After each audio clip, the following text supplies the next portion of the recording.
Anticipation will only continue to grow for Christopher Nolan's The Odyssey until it is released in movie theaters next year. After the career-defining project for many of Oppenheimer, a roster of new and returning Nolan actors is starring in The Odyssey, which could easily become the most highly regarded cinematic adaptation of Homer's epic come 2026. The Odyssey is a narrative inherently concerned with the passage of time, as the main character Odysseus spends decades trying to return home to his family after the Trojan War. Christopher Nolan's best movies are all genre-pushing epics of a massive scale, while The Odyssey represents something of a shift for him, away from gritty sci-fi or historical sagas into Greek mythology. His strengths as a director will surely still be on display. Nolan has previously directed movies that demonstrate the same themes as The Odyssey, while also engaging in some interesting constructs of narrative progression. The Odyssey's original text is non-linear, making it more intriguing to see how Nolan adapts this, given how he usually plays with time. The Odyssey's non-linear story fits with Nolan's time obsession. Oppenheimer, Inception, Tenet, Interstellar, and Memento are all non-linear or deal with time. Musings on time are splattered across Nolan's filmography, both with simple flashbacks and characters actually delving into pseudo-physics. Oppenheimer utilizes different timelines to show elements such as Oppenheimer's security hearing or Strauss' Senate confirmation hearing alongside the main narrative of the Manhattan Project, while several characters are accomplished physicists who think about time at a much higher level.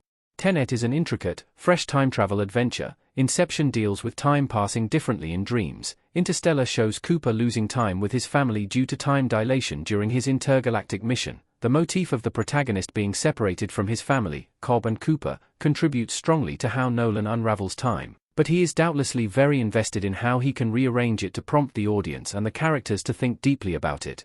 Of course, one of his earlier movies is Memento, a thriller about a man with short-term memory loss trying to solve his wife's murder, which is essentially told in reverse.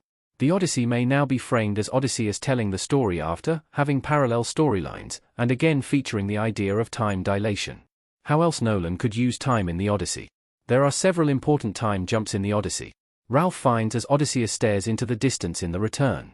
Fans on Reddit have proposed a likely scenario where Nolan will craft a layered narrative that features both Odysseus trying to find a way home while his family protects the kingdom of Ithaca, and his son grows into a man.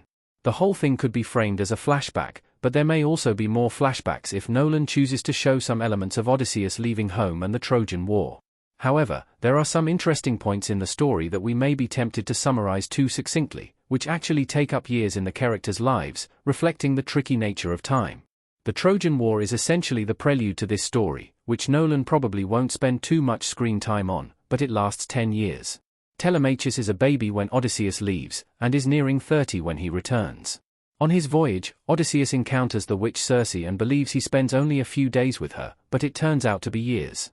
He then spends another several years with Calypso. With several jumps like this that are characterized by Odysseus not realizing time is passing because of supernatural circumstances, Nolan has a lot to work with and will certainly create something impressive. Nolan could be making the definitive Odyssey adaptation. And the non-linear narrative would be a huge part of that. Matt Damon in The Odyssey viewed in profile in front of an ocean backdrop. There is already some criticism pertaining to historical accuracy surrounding The Odyssey, and it is going up against previous adaptations, while Nolan is likely to make some changes due to his tastes and to present a fresh story to a modern audience. However, this is still shaping up to be the biggest adaptation of this story we have ever seen and could become the defining one. With Nolan's own history of time, nonlinearity and time dilation could come to be a vital part of what we see as The Odyssey, as it is in the original text.